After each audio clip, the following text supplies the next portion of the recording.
Bienvenidos a una nueva edición de Pedazos de Historia. Hoy vamos a saltar al mundo contemporáneo y vamos a hablar sobre la Revolución Rusa. Y para ello me he hecho acompañar de Fernando Díaz Villanueva, a quien considero que no necesito presentar, aunque recordaré que historiador de formación, aunque él dice que no lo practica, lo cual es no del todo cierto, pero sobre todo periodista, apasionado con todo por la historia y que ha escrito mucho sobre el comunismo y la historia del comunismo. De ahí que me parecía pertinente que para abordar la Revolución Rusa fuera él quien nos acompañase. Todos conocemos, aunque sea de forma muy breve, en qué consistió esta Revolución Rusa, perpetrada en el año 1917 en dos etapas sucesivas, febrero y octubre. Seguro que Fernando nos contará que los meses no encajan por el cambio entre los calendarios que utilizaban los rusos y los que tenemos en el mundo occidental, pero que sobre todo lo que va a generar es una serie de transformaciones radicales, inicialmente en el Imperio ruso, durante los años inmediatamente posteriores a la Revolución, y más adelante en toda Europa hasta la desaparición del bloque de este, tras la caída del muro de Berlín y la descomposición de la propia Unión Soviética ya en los años 90 del siglo XX. Por tanto, un acontecimiento histórico que podía haber sido parte de ese listado de revueltas que han ido protagonizando los seres humanos desde su origen, pero que se convirtió en todo un movimiento transformador, pese a que al final su conclusión fue la descomposición de todo ese bloque oriental, que bien es cierto que aún guarda ciertos residuos más allá de ese mundo europeo, como puedan ser Corea del Norte, China o Cuba. Pero vamos a ir con el protagonista de hoy, Fernando Díaz Villanueva. Gracias, Fernando, por estar en Pedazos de Historia. Muy buenas pedazos de historia, Alberto. Más verlo así, Iván, abre el plano, que se vea bien lo de Pedazos de Historia. Mira, de estar aquí. Pedazos de Historia, con Alberto Garín. Hombre, Alberto. Bien, pero ahora vamos... Sueño hecho realidad. Es un sueño hecho realidad, pero ahora vamos con la Revolución Rusa. Vamos con la Revolución Rusa. ¿Cuál de ellas prefieres? Porque hubo dos. Hay dos. Una revolución y un golpe. Quizás vamos con el hecho de que es una revolución que no tenía que llevarse a cabo donde se llevó a cabo, puesto que el proceso final es una revolución comunista y el padre de toda esta historia, Karl Marx, consideraba que ese tipo de revolución comunista solo podía llevarse a cabo en un país perfectamente industrializado, con una sociedad burguesa bien establecida, con un proletariado intenso. Y sin embargo se produjo, en ese golpe de Estado final del 17, se produjo en un país escasamente industrializado, con una gran masa campesina y con una sociedad burguesa poco consolidada. Bueno, Marx como filósofo vivía bastante desconectado de la realidad, eso es lo cierto, y no hay más que irse a su biografía, ¿no? Es un tipo que, como bien sabemos, no vio un obrero en su vida, no tuvo contacto. En cierta ocasión cuentan que Engels le dijo que visitase los obreros de las empresas familiares que eran textiles que tenía en Manchester. Dijo que no le interesaba, que prefería estar en Londres pues dedicado a fumar puros, a estar en la biblioteca, bueno, a maltratar a su familia y que las cosas propias que hizo Marx en vida. Y él no tenía mucho contacto con la realidad, entonces lo que conocía era Alemania, de donde era nativo, él era de Treveris, Inglaterra, donde estuvo exiliado durante mucho tiempo, y la zona noroccidental de Europa, los Países Bajos, el norte de Francia, etcétera. Es decir, su conocimiento geográfico y directo del medio era ese. Luego, sus teorías solo podían ser aplicables ahí. Él tenía un conocimiento muy superficial de otras realidades. La historia de España, de Italia, del este de Europa. Es más, si hubiese llegado a vivir, él había muerto en la década de 1880, pero si hubiese llegado a vivir para ver la Revolución Rusa, seguramente se hubiese enfadado. No, ahí no es, como bien dices. La revolución se tiene que hacer en Alemania o en Inglaterra, que es lo que yo entiendo como, digamos, país maduro para que mis teorías se apliquen. Pero no, donde se produjo la primera revolución socialista con éxito, donde se produjo fue en Rusia, que tuvo la forma de un golpe de Estado por parte de un partido minoritario llamado Partido Bolchevique, sobre un gobierno que ya provenía de una revolución de unos meses antes, que era la Revolución de Octubre. Un gobierno que era, bueno, democrático, podemos llamarlo así si queremos, pero desde luego que no era el gobierno del zar. El zar ya había sido depuesto. Esto es algo que, quizá porque tendemos a comprimir la historia, cuanto más tiempo pasa más, que han pasado ya más de 100 años, ¿qué hicieron los bolcheviques? ¿Derrocar al zar? No, el zar ya estaba derrocado. ¿Qué hicieron los bolcheviques? ¿Traer la república y la libertad a Rusia? No, eso ya había llegado con la Revolución de Febrero. Los bolcheviques lo que hacen en el mes de noviembre, octubre, según los rusos, por el calendario que tenían, igual que la Revolución de Febrero fue en marzo, lo que hicieron fue cargarse ese régimen que había nacido del régimen de febrero, ¿no? Que había nacido de esa primera revolución, e instaurar una dictadura de partido que desembocó en una guerra civil. Luego el proceso revolucionario empieza en febrero del 17 y no termina hasta 1923. Son 6 años aproximadamente, extraordinariamente duros para Rusia. Mueren millones de personas, el país queda completamente fracturado y termina ya al final de la guerra civil convirtiéndose ese imperio ruso que ha desaparecido en la Unión de Repúblicas Socialistas Soviéticas. Pero es un proceso de 5 o 6 años. Bueno, en esto de que Marx no le pegaba, en sus teorías, recordemos que hay una revolución previa, un conato que fracasó, que es la Comuna de París, y él declara... Claro, y la revolución del 5. Sí, pero quiere decir que la Comuna de París de 1870, el propio Marx dice, no estamos en las condiciones necesarias para llevar a cabo la revolución. Esa sí la ve. Que la ve, pero a pesar de que no estamos en esas condiciones, habrá que apoyarla porque se han puesto en marcha. Pero vamos con el caso de Rusia, porque vale, no se ajusta a las condiciones de lo que quiere Marx, pero sin embargo allí se lleva a cabo. ¿Cómo las llamaba Marx? Condiciones objetivas. Eso es. Sí, porque recordamos que todo esto es muy científico, es el socialismo científico. De cualquier manera, Alberto, la arrogancia de esta gente era magnífica, la propia de los filósofos. Esto es científico, lo decían, esto es científico, pero lo digo yo, nada más. Y estas son las condiciones objetivas, no decían las condiciones subjetivas, es decir, las que él cree. Yo creo que son estas, me puedo equivocar, ¿no? Pero creo que son estas. No, son las objetivas. Luego la realidad es que en ningún país, ni en Alemania, en la Alemania del Este, la revolución, es decir, el régimen socialista llegó importado vía la Unión Soviética, pero no en el del Oeste ni en Inglaterra, nunca jamás. A pesar de que tenía las condiciones objetivas, nunca se produjo una revolución socialista, pero ni cerca. Por eso es porque vamos al caso de Rusia para entender primero por qué hay esa revolución, digamos, entre comillas, más burguesa, partiendo de lo que acabas de citar. El primer ejemplo, que es el de 1905, que tiene sus paralelismos con lo que ocurrió en el 17. El imperio ruso entra en una guerra en la que pierde y entonces hay una especie de motín del pan, que es lo que ocurre en 1905 y lo que va a ocurrir en febrero o marzo de 1917. Cuéntanos qué ocurre en 1905 y qué ocurre en febrero del 17. En 1905 lo que se produce es la derrota del imperio ruso frente al imperio japonés. Japón es una potencia en alza desde finales del siglo XIX gracias a la revolución Meiji. Bueno, todos se merecerían, por cierto, su propio pedazos de historia. Y se ha convertido de ser un país aislado, completamente aislado, que vivía al margen. Ya sabes que Japón se encerró en sí mismo en el siglo XVII y vuelve a abrirse de manera repentina a finales del XIX, en torno a 1870, y se produce en Japón un desarrollo tremendo y empiezan a imitar a los occidentales. Mandan estudiantes a Londres, a París, a Nueva York, para que estudien y se formen e industrialicen Japón. Bueno, para 1905 no son todavía la potencia que serían a mediados del siglo XX o antes de la Segunda Guerra Mundial, por lo menos. Bueno, a mediados del siglo XX, después de la Segunda Guerra Mundial, se recuperaron muy rápido, pero ya eran un país que apuntaba maneras. Le declaran la guerra a los rusos y los rusos pierden. Y esto en Rusia supone una humillación tremenda. De cómo hemos podido, frente a estos, no olvidemos que estamos en una época en la que el racismo está institucionalizado. Es decir, se considera en Europa que otros pueblos de otras partes del mundo, de otras latitudes, son inferiores a los europeos. Es una ideología muy bien asentada entre las élites europeas. Claro, que unos japoneses, unos bárbaros de Extremo Oriente, ganen nada menos que al zar de todas las Rusias, a una estirpe como la de los Romanov, que ha conseguido atravesar Siberia y llegar a fundar una ciudad en el Extremo Oriente, en Vladivostok, que había sido fundada en 1860, ¿no? De hecho, llama la atención que Vladivostok esté tan cerca de Corea y que sea una ciudad de corte europeo y habitada esencialmente por gente de origen europeo. Claro, eso es una humillación tal que se produce una reacción, digamos, patriótica trufada de problemas de suministros. Ya sabes cómo saltan siempre estas cosas. La gente tiene hambre, la gente del común no piensa en política, por regla general. Está a lo suyo y bastante tiene con lo suyo. Le empieza a ponerse nerviosa cuando le falta el pan, cuando le faltan los medios para vivir.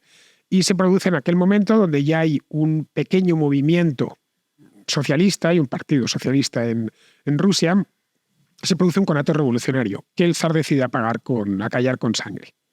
Y eso les deja un sentimiento a los socialistas rusos de lo hemos intentado, pero no nos ha salido. La próxima vez que tengamos la oportunidad lo haremos. Claro, lo que no tenían ni idea era de que en 10 años Rusia iba a estar en una guerra mucho más devastadora que la guerra con Japón, y se iban a demostrar en esa misma guerra todas las carencias del imperio ruso, porque ya no se peleaban contra los japoneses en Extremo Oriente. La guerra ruso-japonesa había sido una guerra de miniatura, al lado de la que tuvieron contra alemanes y austríacos en la Primera Guerra Mundial. Una guerra con grandes zonas atrincheradas, con grandes batallas como la de Tannenberg, donde se vio que el imperio ruso era no sé si un país del tercer mundo en aquel entonces, pero sí al menos un país del segundo mundo que no se podía medir cara a cara contra el Imperio alemán. Esto, sumado a una serie de cosechas malas, lo que siempre sucede con una agricultura muy poco productiva como era la del Imperio ruso, y el descontento generalizado de que la guerra estaba perdida y por más que enviasen tropas no servía absolutamente para nada, los soldados estaban mal atendidos, pasaban hambre en las trincheras, morían de enfermedades. La principal causa de muerte de un soldado ruso en el año 1917 es una enfermedad, no que le mate un alemán o un austriaco. Esto ocasiona que en el mes de febrero ruso, empieza a haber disturbios en San Petersburgo, que todavía se llamaba así. Bueno, se llamaba ya Petrogrado. Le habían cambiado el nombre para que no pareciese alemán. Le había dejado de llamarse San Petersburgo al principio de la guerra. Empieza a haber disturbios en Petrogrado. El zar, que es un tipo llamado Nicolás II, un tipo débil, un perfil similar al de Luis XVI, muy parecido. Se pueden hacer dos historias comparadas de estos dos monarcas con siglo y poco de diferencia. Se ve completamente superado por los acontecimientos, porque no ya es que tenga a los socialistas en contra, que a fin de cuentas eran unos radicales revolucionarios, sino que ve que los que estaban en posiciones mucho más moderadas también le están impugnando. Se produce una revolución durante nuestro mes de marzo, relativamente breve, dura unas semanas, y el zar es derrocado. Y se proclama un gobierno provisional en una república. Bueno, es una república en tanto ya no tenía monarca.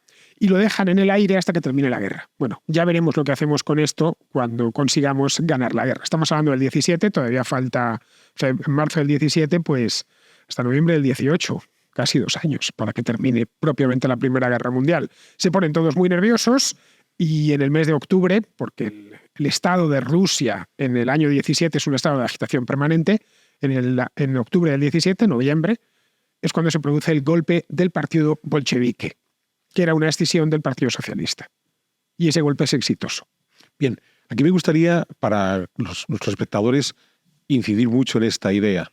Estamos ante un país eminentemente agrícola, un país con una capacidad industrial muy limitada, con muchísimos recursos económicos mal aprovechados, es decir, estamos muy lejos de una revolución del proletariado, por más que nos quieran vender que lo que hubo en la revolución rusa es una revolución del proletariado, y sobre todo un país que ante dos acontecimientos bélicos, la guerra contra los japoneses y la Primera Guerra Mundial, ante la ineficacia de su ejército, o sea, no les funciona realmente nada al Imperio ruso.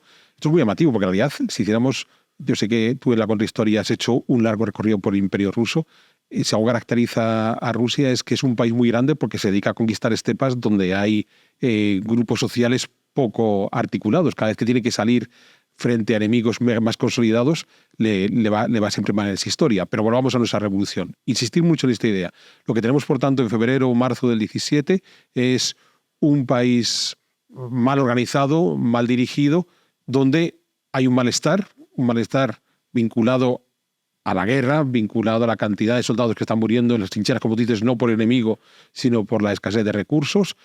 Esto también provoca que hay una escasez en la propia sociedad, en este caso de la capital, y eso es lo que va a generar ese malestar que lleva hacia esa revuelta, digamos, de la parte más, entre comillas, moderada de ese Partido Socialdemócrata ruso. Por tanto, en esa primera fase no nos alejaríamos mucho haciendo esa historia paralela de lo que conocemos en la Revolución Francesa, cuando se pone en marcha esa Revolución Francesa, y por tanto la parte más moderada, donde todavía hay gentes que respetan al monarca. En el caso de Francia no deponen a Luis XVI inmediatamente, en el caso de Rusia sí.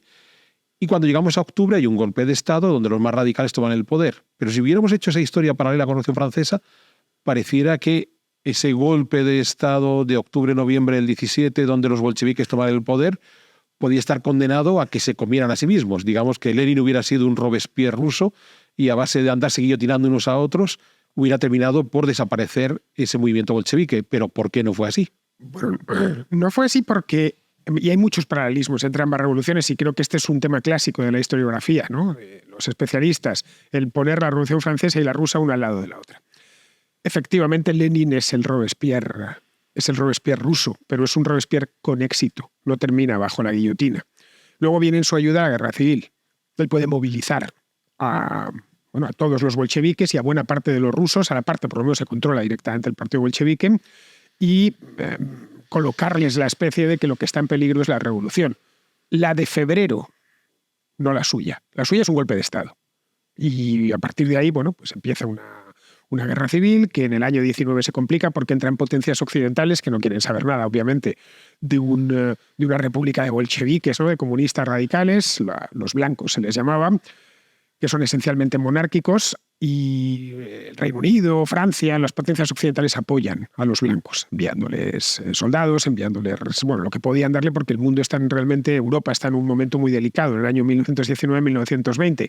Los bolcheviques consiguen imponerse, fue una guerra muy sangrienta, hubo millones de muertos. Cuando hablamos de nuestra guerra civil, en el año 36, bueno, no tiene ni comparación con la guerra civil rusa. Juegan en otra liga por completo.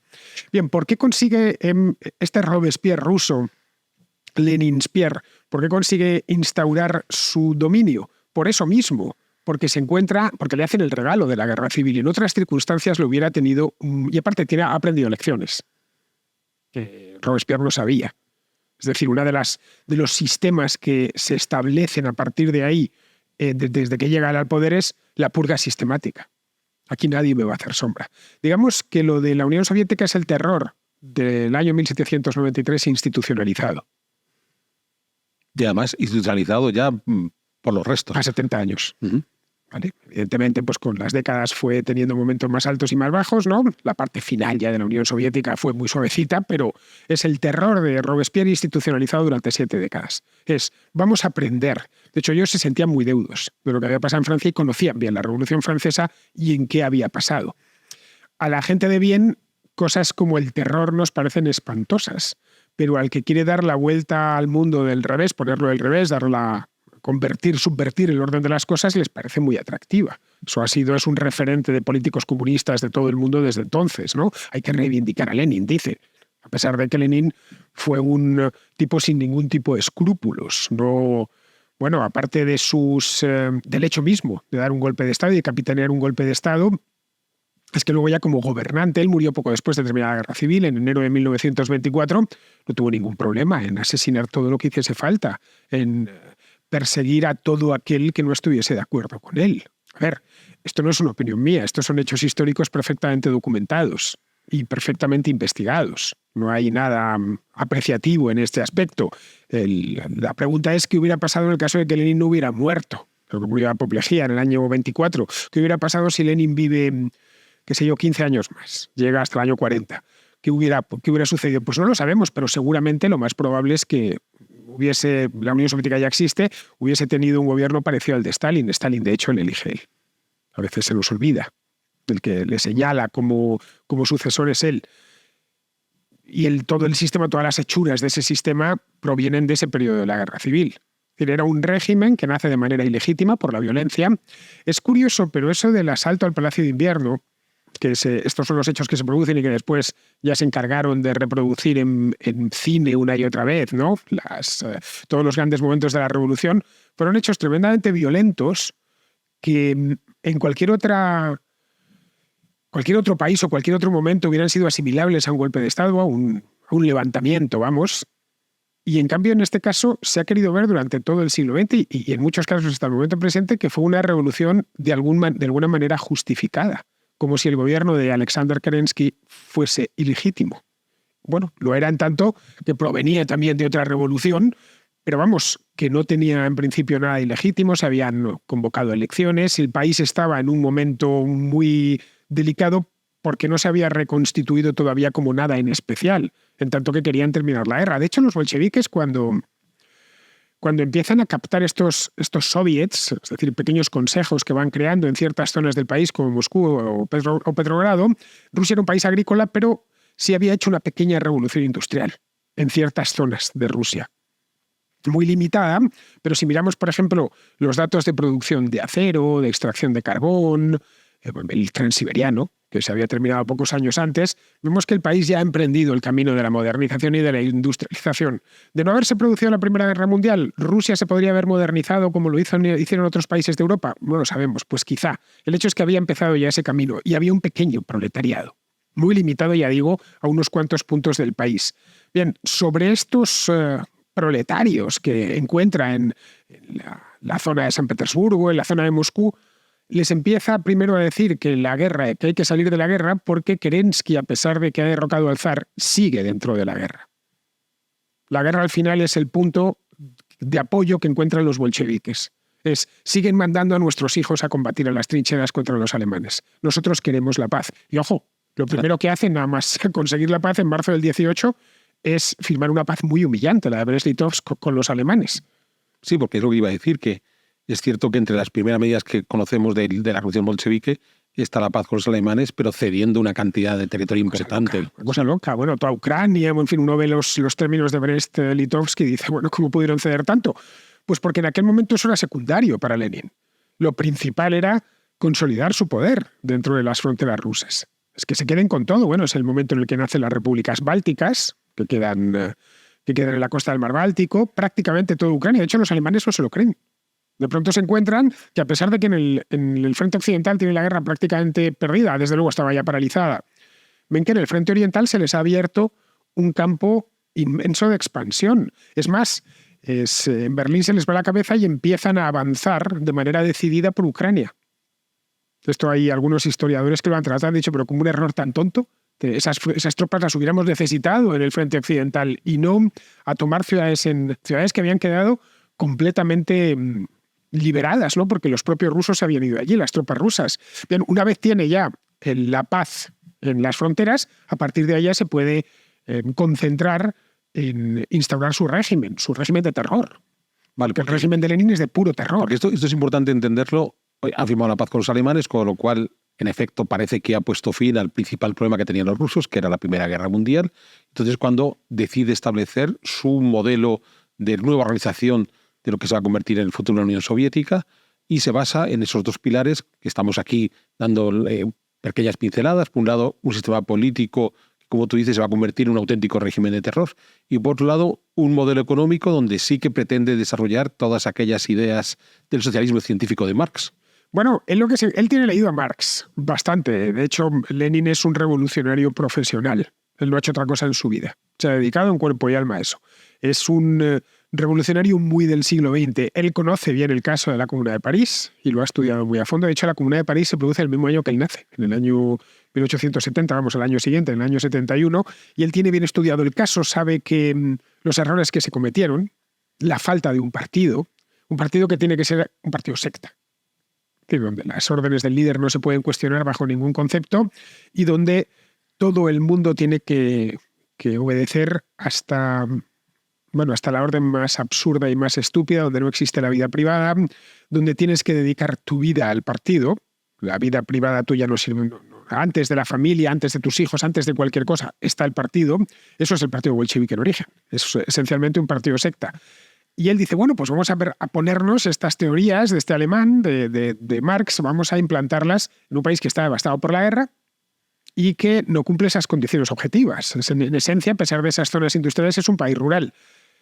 Y empieza al principio a improvisar. Pero bueno, evidentemente aquí todo es del Estado. Yo puedo ir a los campesinos ucranianos y quedarme con su trigo, cosa que, por cierto, hace, sin ningún problema, porque lo necesitamos y no hay mucho más.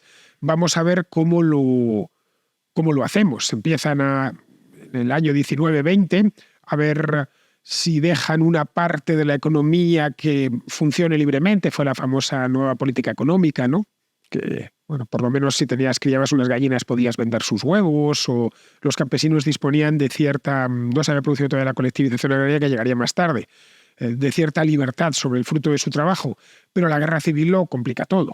Es que durante esos años el mandato de Lenin está tocado por la revolución y la guerra civil, el golpe de Estado y la guerra civil. De ahí que para hablar de la Unión Soviética ya nos tendríamos que ir con Stalin, porque Lenin muere en enero del 24. Acaba de terminar la guerra civil. Es muy poco tiempo. Incluso las reformas que puede hacer son muy pocas. Pero sí es interesante hacer este hincapié en esas primeras reformas económicas. Por un lado, él trata de establecer un modelo de comunismo que coincide con la guerra, ¿no? Entonces, el comunismo de guerra, y que rápidamente se da cuenta que aquello no va a ningún lugar. Entonces, como tú dices, lanza la nueva política económica, con los famosos Nepman, aquellos que consideraban que fueron después calificados de antirrevolucionarios. Entonces, claro, vamos a encontrarnos siempre con la justificación de no pudimos llevar a cabo el sistema que tenía soñado Marx porque siempre las condiciones no objetivas, qué sé yo, la guerra civil, las agresiones externas, nos impedían llevarlo a cabo. Bueno, Rusia venía con la obsesión de la industrialización de mucho antes. Los zares ya habían intentado, con éxito en algunos casos, industrializar partes del país, ¿no? Hay una zona de la que se habla mucho últimamente, el Donbass.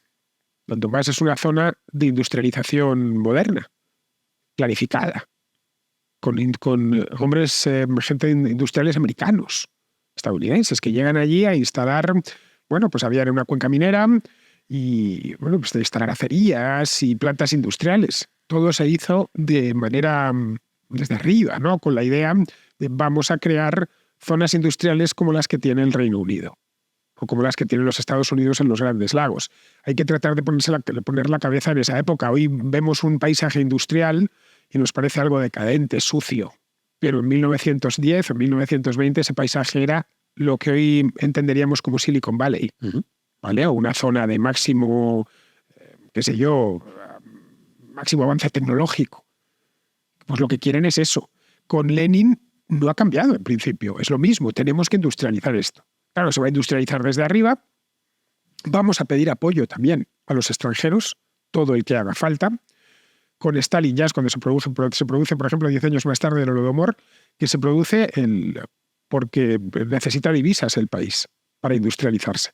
Y lo que hace es que sacrifica, mata de hambre a 5 millones de personas, de ucranianos esencialmente, para poder vender ese grano con el que no se hubieran muerto de hambre, venderlo en el extranjero y obtener divisas para industrializar el país. La obsesión es, tenemos que ajustarnos a las teorías de Marx. La revolución no va a funcionar hasta que no seamos un país completamente industrial. Entre tanto, bueno, pues sobre la marcha, llegado un momento colectivizaremos el campo, porque esto de que cada uno tenga una explotación pues no está bien, y es injusto y además perpetúa las diferencias de clase. Entonces, a este campesino que tiene una casa, una parcela, una vaca y 2 gallinas, le vamos a colectivizar a la fuerza. Eso se llama la desculaquización. A los campesinos, los simples campesinos, se llaman kulaks. Kulak en ruso significa puño. Ya con eso te haces una idea, ¿no? A alguien que tuviese simplemente una casa con un poco de ganado ya le llamaban, con una parcela y algo de ganado ya le llamaban un puño, ¿no? Como un tacaño, un acaparador. Y la desculaquización empieza con Lenin y culmina con Stalin. Bueno, la desculaquización final es el Holodomor, cuando entierran a 5 millones de personas, ¿no? Muertos literalmente de hambre. Es decir, el Holodomor es una consecuencia directa de Lenin. Él ya no estaba, había muerto, pero es una consecuencia directa y sigue los lineamientos que había puesto Lenin en su momento. Los que tratan de defenderle tanto dentro de Rusia como fuera, de no, pero Lenin exactamente no quería eso, realmente tampoco lo sabemos porque no vivió para hacerlo. Pero sí dejó todo puesto para que se desarrollase la recién fundada Unión Soviética de esa manera. Respecto a la NEP, la nueva política económica, bien, fue una manera de conseguir salir de la Primera Guerra Mundial, el país estaba en la ruina, y de que durante la Guerra Civil los campesinos no se le pusiesen especialmente en contra, cosa que si lo hacían, también los liquidaban. La Guerra Civil rusa, ya digo, es que fue sangrienta hasta un extremo que no nos imaginamos. Tanto los blancos como los rojos hicieron todo tipo de atrocidades. El campesino no sabía muy bien qué hacer.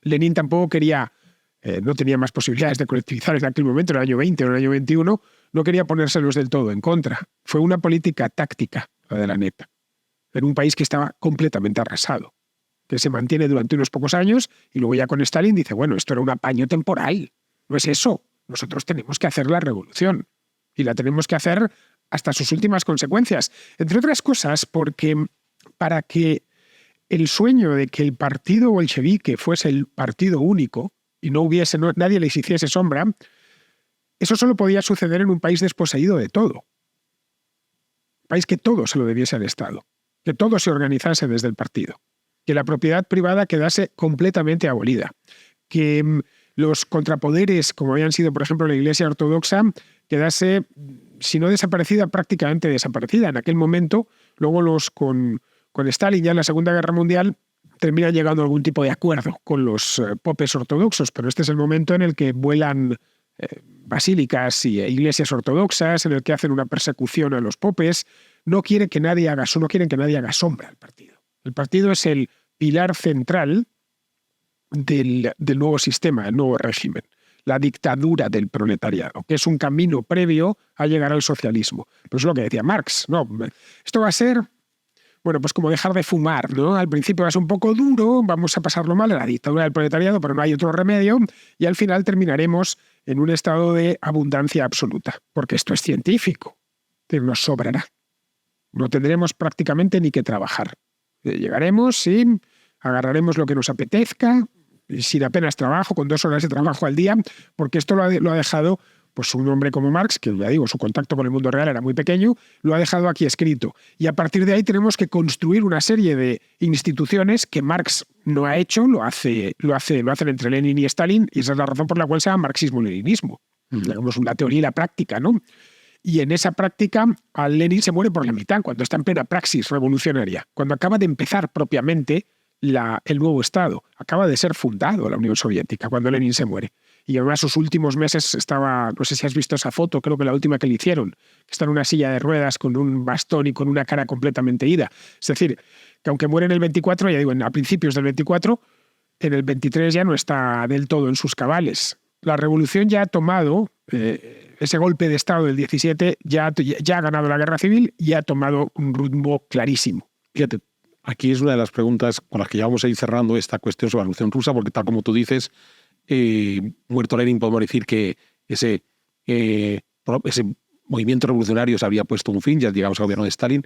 ¿Por qué fueron capaces de ganar la guerra civil cuando pareciera que las condiciones estaban en contra de los bolcheviques, puesto que aparte de las tensiones internas, los blancos, es decir, los enemigos de la revolución, aparentemente han conseguido el apoyo de aquellos que han terminado la Primera Guerra Mundial, han derrotado a Alemania y están dispuestos a combatir al lado de los blancos? Bueno, fueron más habilidosos. Tuvieron a un tipo llamado, que no era militar en origen, pero que se desempeñó como un gran general, que es un tipo llamado León Trotsky, que crea el Ejército Rojo, crea un ejército de nuevo cuño, muy motivado, y se aprovechan de eso, ¿no? De que lo que tienen enfrente es esencialmente el ejército zarista, con una serie de generales sueltos, no hay un liderazgo claro.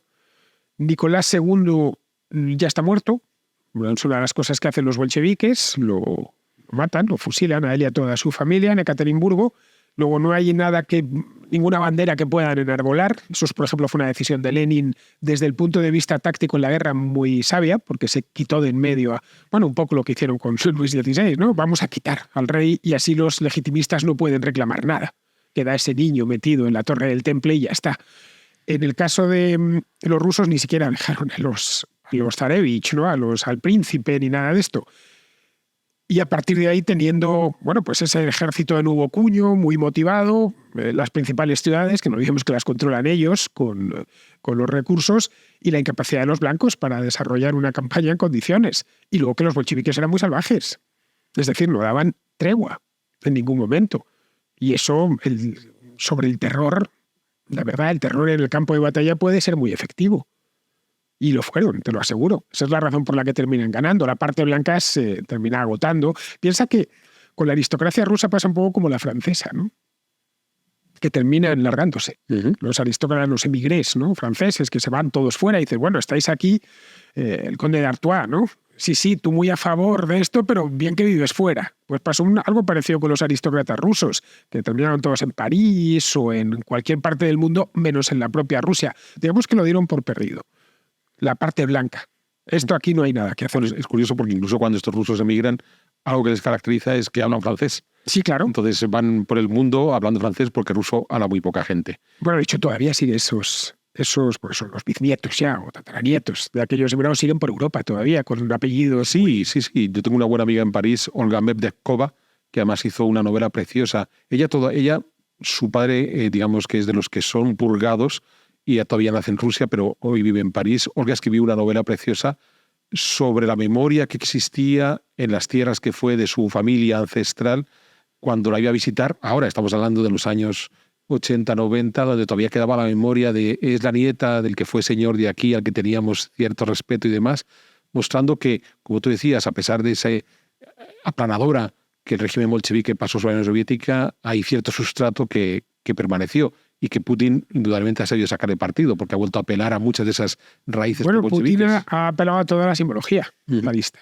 El escudo de la actual República Rusa o Federación Rusa es el de los zares, ¿no? Los águilas, las coronas, y en cierta medida lo hace un poco en clave ridícula, pero todos esos sobredorados, esas puestas en escena principescas, son muy de la época de los Bueno, zares. puede parecernos ridículos a nosotros, pero es efectivo para el mundo ruso. Para ese mundo ruso sí, claro, sin ninguna duda. Pues bien, para ir cerrando, porque ya se nos pasa el tiempo, ¿cuál crees que son los principales legados de la Revolución Rusa que nos ha dejado el mundo contemporáneo? Bueno, el legado es fundamental, claro. El siglo XX es incomprensible sin la Revolución Rusa.